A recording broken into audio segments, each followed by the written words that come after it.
सुमारे 5 महिने पन्हाळ्याला वेढा घालून सिद्धी जोहर नावाचा अजगर बसला होता. अखेर 12 जुलै 1660 रोजी रात्रीच्या प्रहरास शिवराय पन्हाळ्यावरून निसटले.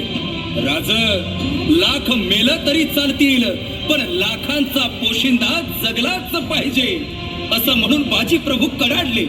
रक्ताच्या शेवटच्या थेंबापर्यंत लढत राहिले आणि रयतेच्या राजाला वाचवून बाजींसोबत 300 बांधन रक्ताच्या थारोळ्यात धारा तीर्थ पडले. अखेर 13 जुलै 1660 रोजी राजे विशाळगडावर आले. तोफांचे 5 बार झाले. घोडखिंडीत बाजींपुढं गनिमत थरथरली होती आणि बांदलांच्या शौर्याने पावनखिंड घडली होती. देखण्या स्वराज्याचं स्वप्न पाहणाऱ्या डोळ्यात अश्रू झळकत होते, कारण स्वराज्याच्या यज्ञकुंडात हे बलिदान मोठे होते. हे सर्व दुःख उराशी बाळगून अखेर शिवराय राजगडावर परतले. शिवबा, कुठपर्यंत असे डोळ्यातले अश्रू लपवणार आहात? मनातलं ओठावर आलं की मनही हलकं होतं आणि अश्रूंनाही मोकळीक मिळते. आऊसाहेब, आम्ही पन्हाळ्याच्या वेड्यातून सुटलो खरे, पण जीवीच्या जीवलगांना गमावून बसलो. धारकऱ्यांची ती महान दिंडी घोडखिंडीच्या वाटेने गेली. ती खिंड बाजींच्या रक्ताने पावन झाली. आऊसाहेब, पावन झाली. जगदंब, आम्हाला वाचवण्यासाठी फुलाजींसह 300 बांदल कटून पावन झाले. आमच्या या स्वराज्याच्या अट्टहासापायी अजून कित्येकांनी रक्त सांडायचं. कधी कधी बाले किल्ला राखण्यासाठी बुरुज ढासळतात ते असे. एकीकडे पन्हाळाचा वेढा, दुसरीकडे शाहिस्ता खान. स्वराज्यावरचं ग्रहण किर्र काळोखासारखं अंधारमय झालंय. ह्या अंधारातूनच आता प्रकाशाची वाट शोधावी लागेल शिवबा. तेव्हाच स्वराज्याच्या वेडापायी पावन झालेल्या सवंगड्यांचे जीवन सार्थकी लागेल. मुजरा राज, मुजरा साव.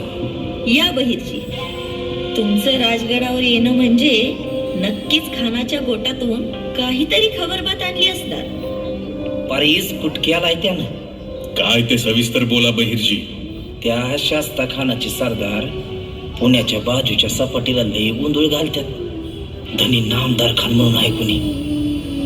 हायवान आहे हायवान. अहो, माणसं जिती जाळून मारली त्यानं. त्यांच्या पापाचे हिशोब त्यांना चुकवावेच लागतील. नाईक, जर रयतेला जेरीस धरून आम्हाला त्रास द्यायचा खानाचा हेतू असेल तर या मोहिमेचा बेल भंडारा आम्ही स्वतः उचलतो. पण राज, आम्ही जिथं असताना तुम्ही का गतवडी घ्यायची? अहो, खानावर तुटून पडू, येळ आली तर कटून पडू.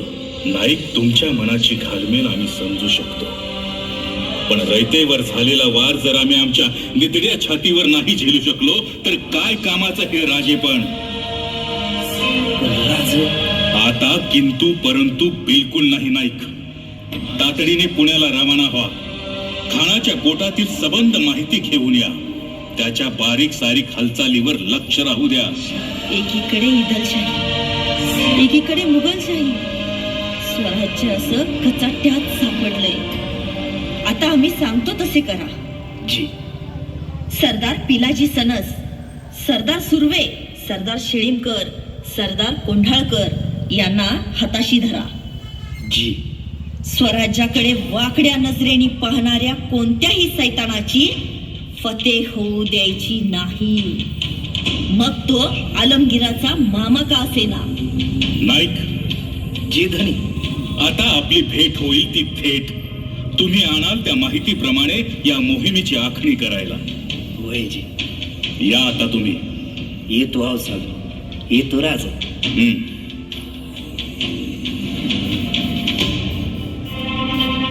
शिवरायांचा आदेश मिळताच बहिर्जींनी आपलं हेर खातं कामाला लावलं. होती नव्हती सारी शक्ती आणि युक्ती पणाला लावली. लाल महालावर कडी नजर ठेवून बहिर्जी आणि त्यांचं हेर खातं दबा धरून बसलं होतं. खानाने आपल्या सोयीप्रमाणे लाल महालामध्ये फेरबदल करून घेतले होते. रयतेवर जुलूम होत होता, भूक भूक करून माणूस मरत होता. हे बघून पहिरजी आतल्या आत जळत होते. पण लाखोची फौज खानाची सारे नजर ठेवून होती. अखेर सारा तपशील गोळा केला. लाल महालाचा नकाशा तयार झाला आणि स्वराज्याचा तिसरा डोळा पुन्हा राजगडावर आला. या बहिर्जी या, आपलीच वाट पाहत होतो. मुजराधनी बोला नाही का? सांगितल्याप्रमाणे खानाच्या गोटातील सबंध माहिती तुम्ही काढली असावी, यात आम्हाला तिळमात्र शंका नाही. वैराज समधी माहिती आणि लाल महालात खानाच्या सोयीप्रमाणे फेरबदल केलेला नकाशा बी आणलाय सोबत. वा नाईक वा, कोणत्या शब्दात तुमचं कौतुक करावं कळतच नाही. कुण्या जन्माची ही पुण्य येई की तुमच्या सारखा सवंगडी लाभला. अवराज रयतेचं स्वराज्य उभं करायचं सपान पाहून रायरेश्वरावर रक्ताचा अभिषेक केला. हवसार वैभव पदरात असताना चटणी भाकर खाऊन आमच्या सोबत जेवलात. गोठ्यातली गाय आणि घरातली माय स्वराज्यात सुरक्षित आहेत तुमच्यामुळं. मग स्वराज्याच्या कामी आम्ही आमचं रगात सांडलं तर आमच्या जन्माचं सार्थकच होईल की धनी. आता रक्त आपलं नाही, गनिमांचं सांडेल नाईक. शाहिस्त्याचा बंदोबस्त करू. खूप झाला युक्तिवाद, गनिमाला घरात घुसून मारू. चिमणाजी, तुम्ही आणि बाळाजीने आता घाई करायला पाहिजे. नाही, लगीन घर म्हणल्यावर पाहुणे रावळी या त्याला. पाहुणचार कमी पडाया नको. अहो नाही, लगीन घराची वरात थेट लाल महालाच्या दारात. काहीही म्हणा, पण गनिमी कावा हे मराठ्यांचं शस्त्रच खूप भारी. ठरलं तर मग आता करू लाल महालाची स्वारी.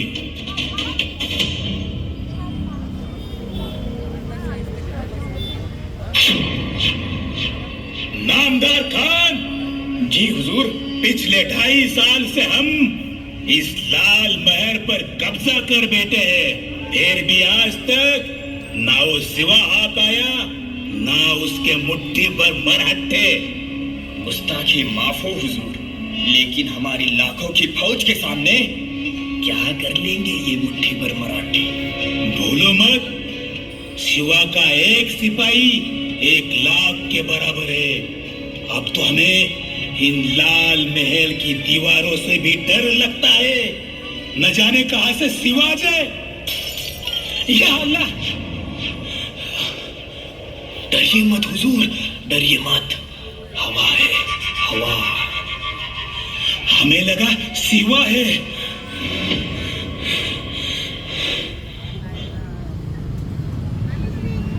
गड्यांनो, काही वेळातच सूर्यनारायण अस्ताला जाईल. काळोख होईल, अंधार पसरेल. पण आज या अंधारात जर तुमच्या तलवारीच्या विजा लखलखल्या तर हीच रात्र इतिहासात सोनेरी कोंदरात सजवली जाईल.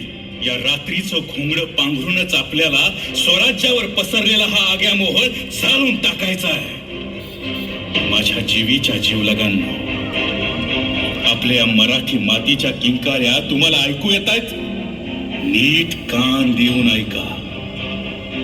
आपली ही आई आक्रोश करते, म्हणते, अरे माझ्या पुतांनो, तुम्ही असताना शत्रू माझ्या छाताडावर पाय ठेवून खैतया नाचतोय आणि तुम्ही हे सहन करता.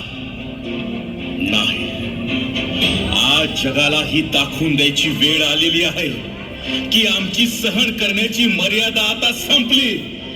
आता आम्ही थेट घुसणार आणि गणित तोडणार. जगलो जिंकलो तर आपल्या कीर्तीचे पवारे आपल्या कानांनी ऐकू आणि कटून मेलो तर पावन होऊन स्वर्गात जाऊ. जे होईल ते होईल. पण आजची रात्र, कड्यांनो, आजची रात्र आपल्या तलवारीशी अशी शर्त करा की या रात्रीपासून ते कल्पांतापर्यंत आपले मराठी मातीत मिसळलेले श्वास आपल्या शत्रूला हे ठणकावून सांगत राहिले पाहिजे. हे वैर्या, एक वेळ तू हिरावून घेऊ शकतोस आमचा प्राण, पण कधीच हिसकावून घेऊ शकत नाहीस आमचं स्वराज्य.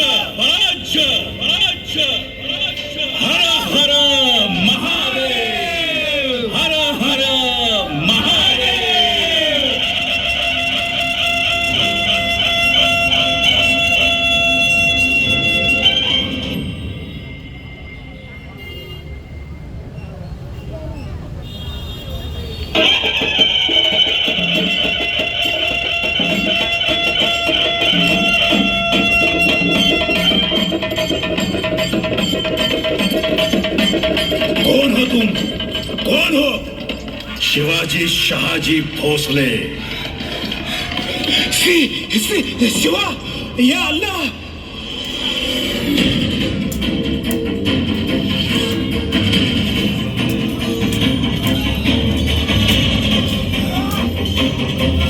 शाहिस्ता खान, तुझं वैर आमच्याशी, पण आमच्या रयतेला त्रास का?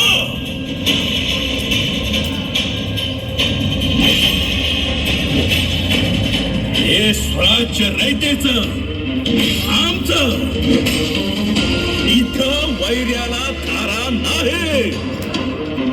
पळतोस कुठे शाहिस्ता? थांब.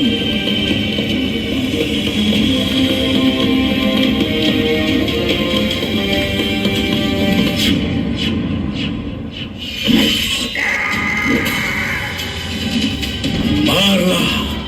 शाहिस्ता खान घरात घुसून मारला. हर हर महादेव, हर हर महादेव. या अल्लाह, मेरी उंगलियां.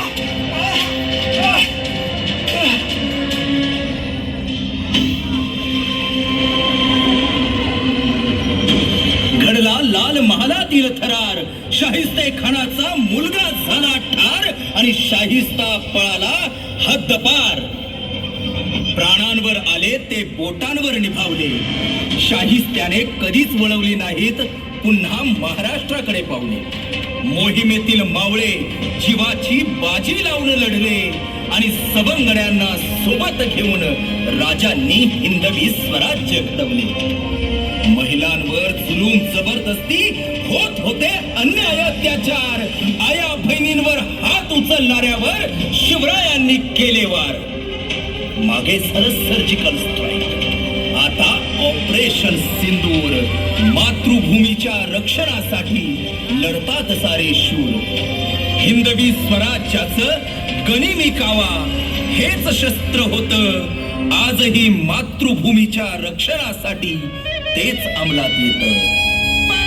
भवानी जेव्हा ज्ञानाच्या बाहेरी रणात फिरली नाती कधीच माघारी. हो चमके शिवबाची तलवार, हो चमके शिवबाची तलवार, तळपत्या बिजलीचा अवतार.